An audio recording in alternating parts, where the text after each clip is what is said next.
Hi. So our case is about, so we are dealing with market entry right now, and the case is about a client who is an American cannabis player, and they would like to explore the entry into the Indian market. And our objective here is to essentially help them out with this. Now, and really an obvious question that comes up when you have a problem like this, which would be about the clarification part of it, that as far as our understanding goes, that cannabis, is an illegal product in the country.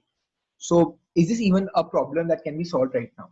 So you get an answer that this is obviously a fictional scenario. So you get an answer that a few years down the line, let's say we're dealing this case in 2030 or 2040, and the government has decided that given that there's an increasing culture of legalization of cannabis in the Western world, the government of India has also decided to legalize it. And this is where really our client comes in. Being one of the biggest players in the US market, they want to see the potential of cannabis in India. Okay.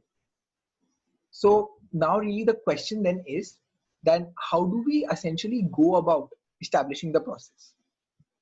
So for the client, now there are certain things that we absolutely have to cover before we go about solving any problem of this sort. And there, first of all, we would like to understand what kind of problem are we really dealing with here. Okay. So market entry broadly can be of three types. You can have market entry where the product is absolutely new, like it's an innovative product nowhere to be found in the world.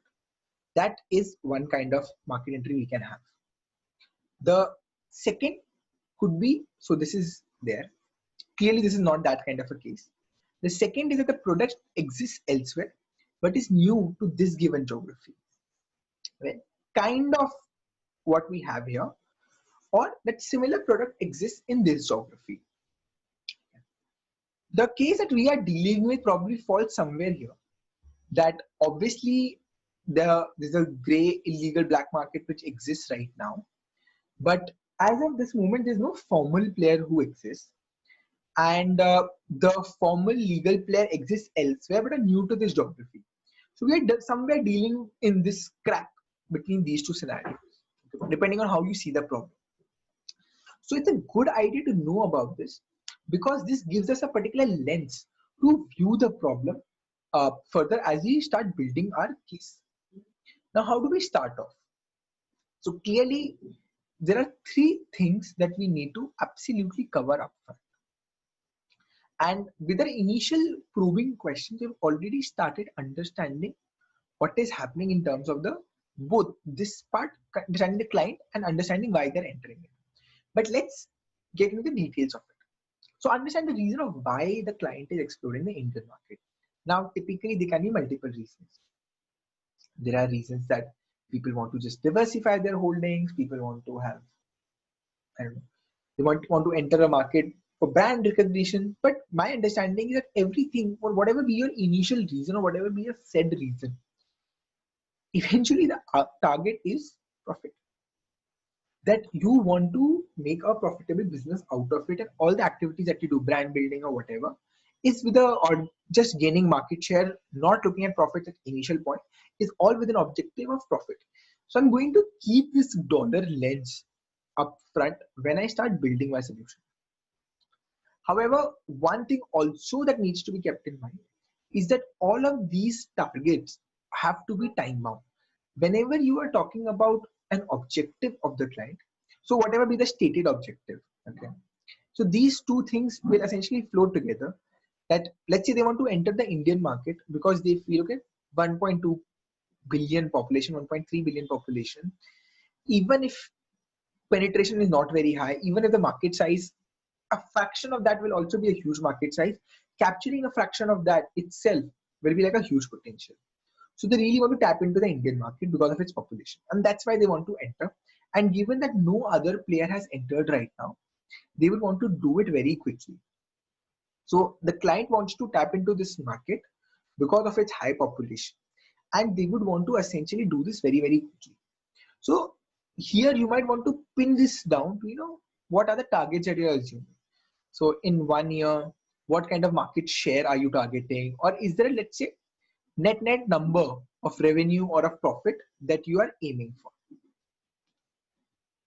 And then would also, it would be prudent to understand a little bit about the client. So now that we know about the target, that there's hardly any competitor, anything of that sort, but who are we, and do we really have the right to win in this new space that we are entering?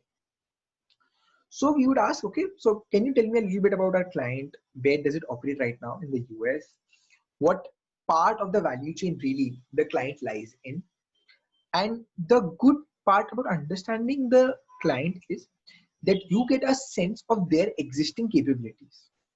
So when you're trying to build a case for whether they should enter and how they should enter, you really, to a great extent, leverage their existing set of capabilities and see, oh, the client is already good at these things. Maybe these things will be easy to do even in the new geography.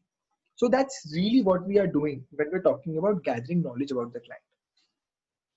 So let's say we ask and we say, okay, our client right now works in largely California, and they're centered around the San Francisco market. Or the answer really does not matter that much. Where let's say assume that it's legal for cannabis use is legal for recreation purposes, and our client is really an end-to-end player. They do their own farming. They do so whatever logistics are involved, they do that. They do their own processing, any kind of packaging,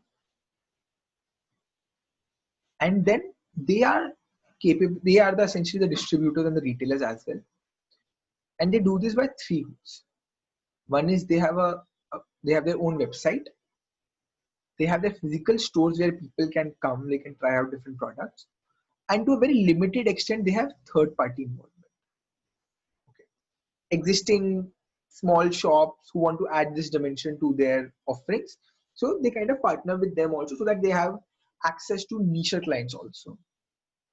Now, frankly speaking, this might not be very actionable right now, but this is very, very important to ask, especially because when you're talking about market entry, later on this will kick in and we want to know more details about all of these things. But from a business fundamentals perspective, it's good to know all of that. Now, there are certainly more questions you could ask. So we have asked about objectives, we have asked about why this market and the timing question, and really what does the company do, and is it really trying to do the same thing in the new market? The answer I'm assuming to this question already is yes, because to the extent possible, and that's my understanding, a company would want to build things on its own to retain a higher degree of control, unless of course there are market specific factors which kind of make it more favorable for the company to try out different models of operation, which we'll cover when we are ending this case. So irrespective of the type of problem, I will ask this question. Now, one thing I want to go about here is, now imagine if we are not talking about a cannabis producer. Imagine if we are talking about Tesla or any other kind of product. You will still end up asking the same set of questions, and that is why for market entry, I just end up covering just one example, because the method of attempting the problem is so programmatic. And I'll repeat this point again after a while, but I really want to make sure that everyone really sees that market entry problems are not that difficult to solve, because they are very predictable in how do you go about solving such a problem. Now there could be secondary clarifications that you can ask. And now I especially like the first one. So given we have already established, so there are this question 1 and 2 really put together can be one question, which is about what exactly is being targeted in the new market. Now, India, you can call it one market, but there are many Indias, right? There are many different parameters, many different types of markets.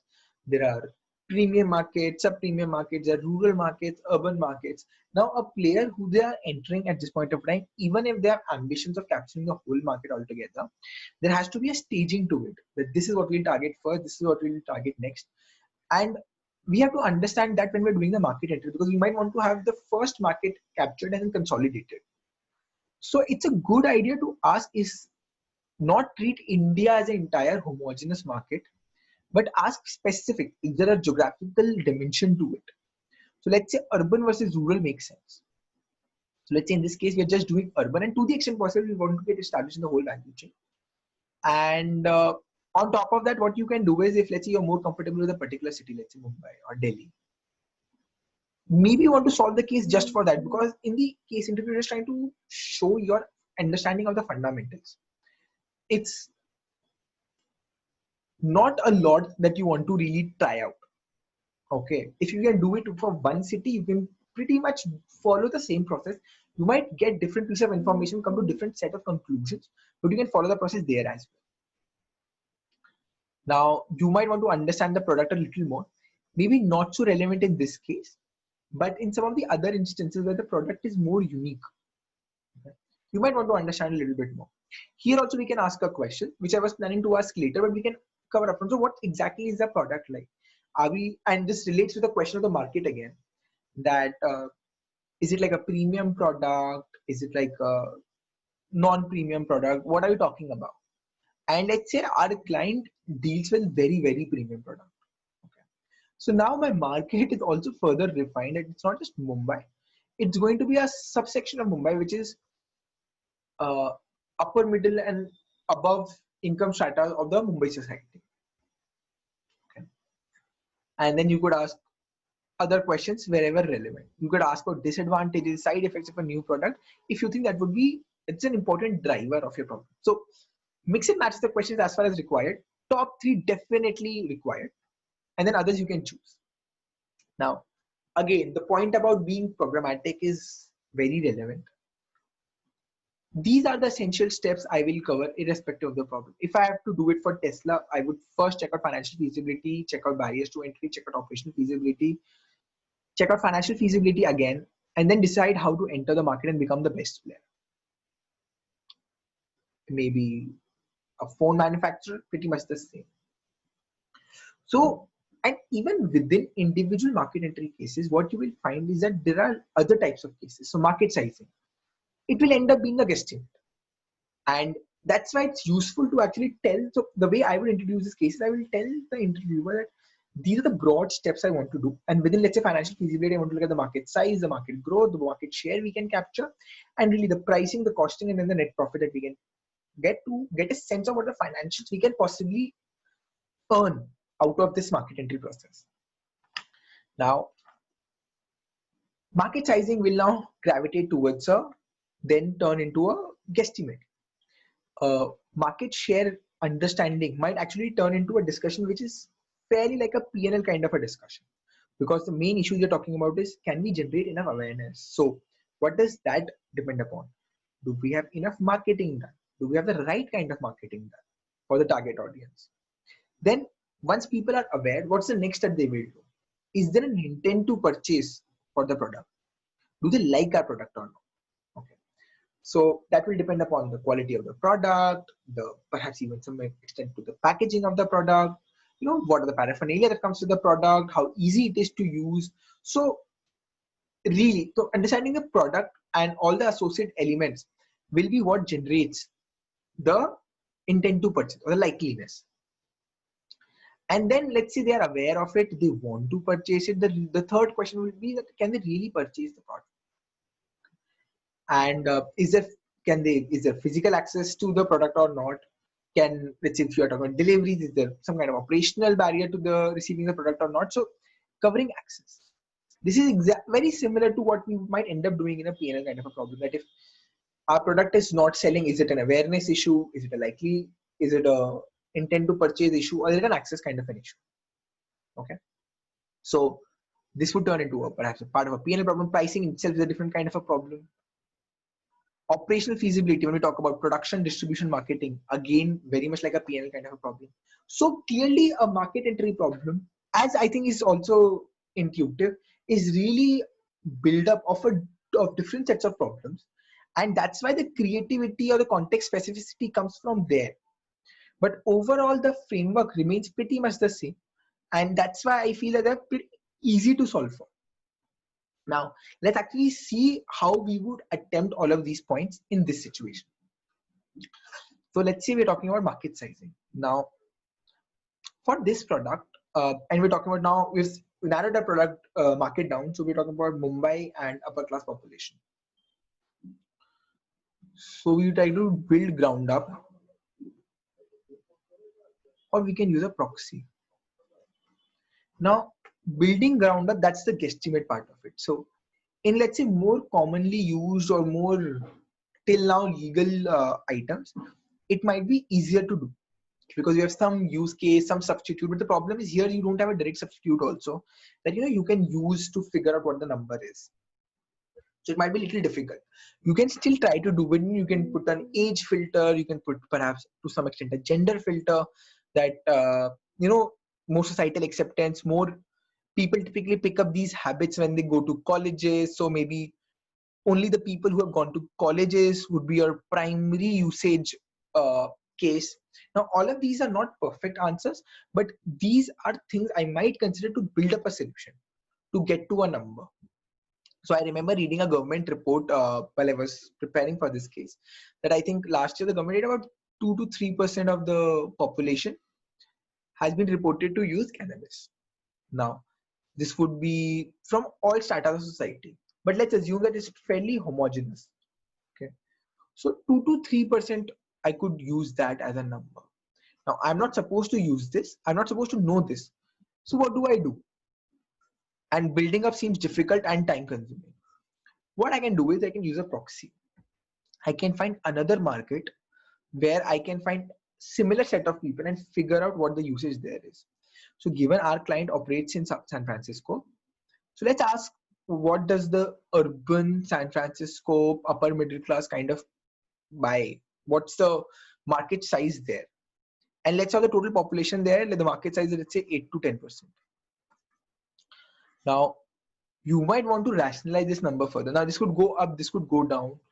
You might say that, in India, the cultural acceptance is lower. It has just become legal. People might still be afraid of getting judged. There might be a lot of people who have ethical considerations. Again, the gendered factor might be there, that in India, just like smoking for this also, it might feel that, women should not do this. In US, that might not be that big a restriction. So you use some kind of reasoning. And I'm saying it's not a perfect kind of reasoning, but some kind of reasoning. So probably say maybe this number has to be lower down to 2%, 3%, 5%, doesn't matter what you come up with, as long as the interviewer agrees that this sounds like a reasonable number. Now, that's there. Now, market growth rate. Now, depending upon the type of product you are dealing with, okay, this may or may not be very relevant, right? So, in this case, because in many cases, in this case, like basically our client is developing the market. So the market size is small, and in the end, it might perhaps reach a more mature state of 8 to 10%. So not only is the size something which might be desirable, but the growth rate also is pretty interesting. Now, typically, let's say you make a 2x2, size is high-low, and growth is low-high. A market where the size is low and the growth is low, it's probably not a very attractive market. Where both are high, might be a little rare, but might be interesting. Perhaps where size is high and the growth is low, which is a red ocean kind of a strategy, where you're fighting for market share. Then you might want to really see what kind of share can we adopt, which brings me to the market share point. And really, you'll have to go into an assessment of how good or bad our product is compared to the offerings that are there in the market. And then get a reasonable sense of the market share. While you're building market share, we will have to also see, what is the nature of the industry. Is it fragmented? Is it monopolistic, oligopolistic? What was the market share that last entrant in the industry captured? We don't have the benefit of all of those things here. So market share is going to be slightly difficult to build. Again, you can use the proxy of the US market to get a sense of, when the market started developing there, what percentage of the market really got adopted there in their country. Okay. or you could figure it out from, you know, just having a discussion with the interviewer. That, you know, 5% of the existing market seems like what we can capture in the first year, and so on and so forth. But talking about where the market size is low and the growth is high, here what is like a blue ocean strategy, that you don't have to fight anyone, you can just capture a part of the growth of the market, and that can be the way for you to build market share. So depending upon what the mix of the size and the growth is, the lens that you adopt while trying to understand the market share of your client, and essentially the kind of questions you would ask about their product and the market fit, those questions will change. Or the other lens that you use to evaluate the answers for those questions will change. And that's why it becomes important to have an intuitive understanding of these things. Okay, so few points on how do you really go about building a market share. Okay, now you could simply say that, okay, fine, in the first year, or you could do this just like according to your resources, that I can create enough awareness. I have, out of that, I can 80% of the people will have intent to purchase because my product is great. 60% of that will have an access. Finally, you come up with a number. You put a price, you have your margins, you get to a final number there. Okay. So you, with this kind of an approach, can actually get very close to a number. Now, really the question is, can this number be achieved? And that becomes like a $1 million question, like almost literally. And while, you know, assuming the market share in the previous part, we have already made a lot of implicit assumptions. We have made an assumption that, you know, we have sufficient amount of capacity to address the market we are trying to capture, which is the assumption we will essentially challenge when we look at operational feasibility. So first, barriers and operations. So you have different types of barriers which can be there. They can be economies of scale, initial high requirement of capital. What is the kind of switching cost? Switching cost is basically when people are very committed to another player because of, let's say, long-term contract. So it typically kicks in, let's say, an insurance kind of a business where people buy long-term policies. So even if you have a great product, people might not use your product because it's difficult to switch from their existing player. Access to distribution, product differentiation, intangible loyalty towards competitor, patents. In this case, economies of scale, capital requirements, switching cost might not be relevant, patents might not be relevant, brand loyalty towards competitor might not be relevant, government policy definitely will be. To some extent, product differentiation might be something. But again, because people might feel, why pay a premium when you can also get a cheaper quality product? How do you really establish that? But maybe not so much. Access to distribution channel could be quite relevant. So these are certain sets of barriers. Not all of them will be relevant everywhere. I typically definitely consider government-based regulations upfront. And then some of the barriers to entry, what I've started doing is subsume them in the operational feasibility itself. So if I make my chain long enough and clearly enough, then I get a sense of whether I can establish my operations or not. Okay. So let's say that we have to establish operational feasibility now. And as we've discussed, the client would really want to get into all of this. Maybe in India, they don't want to get into third-party involvement, but they definitely want e-com. Maybe not the store as well. So the first question would be, can they get farmland? So with all of these things, essentially, I'm trying to see three things. One, can I get the required approval? Two, can I really get the resource? Three, can I get the human resource? Okay. And all of this is assuming I have the cash for it.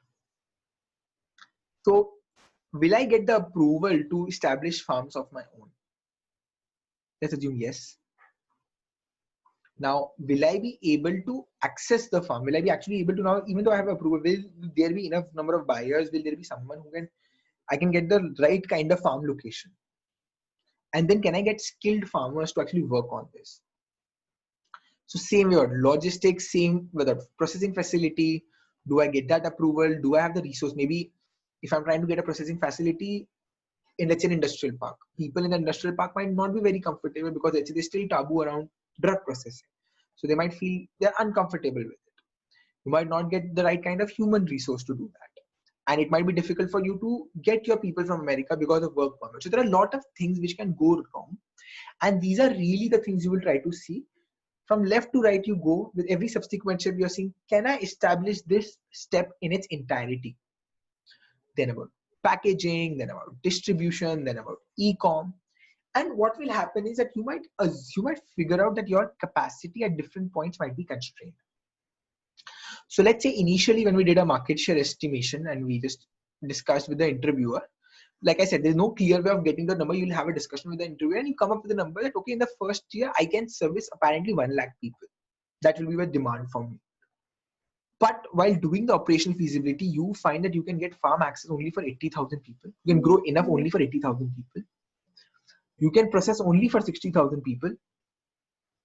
And then perhaps you can package only for 50,000. Your retailing capacity, let's say, is only 40,000. Okay. Then what do? The lowest number then becomes the bottleneck, right? So 40,000. Now, one way to do this could be, so let's say, okay, I live with 40,000.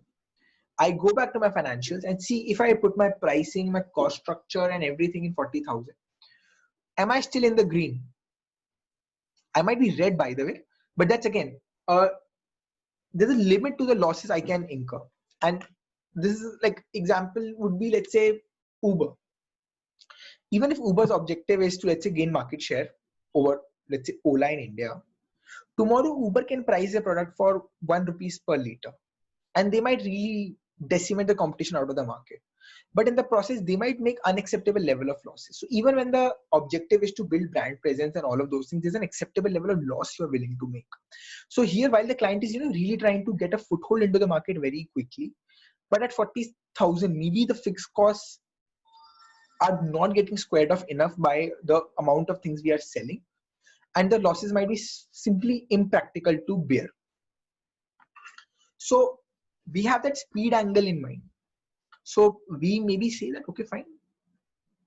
It's not like we just reject the idea altogether, depending upon this new numbers that we have. What we can do is, if we can't start producing from scratch, maybe we can look at acquiring an existing player, or we can look at a joint venture. So all the things I lack in my capacity, maybe I can simply buy a distributor, a current logistics player. I buy them and my distribution capacity increases quite a bit. I buy a small e-com website and I just take over their operations entirely, and my e-commerce retailing capacity increases significantly. Let us say I have a joint venture with a packaging company and that increases my packaging. Same for processing. Let us say I take over a processing plant, refurbish it, and I can get this. And same with the farm. So clearly, whatever you're using these other methods to get over your current set of weaknesses. Another weakness could just emerge from the objectives of the client. So objective is to enter very quickly. Maybe it might be the case that, the farm and all that, it's a messy process to, start building your own or just building your own facilities. It will take maybe 2 to 3 years to actually start operating on our own.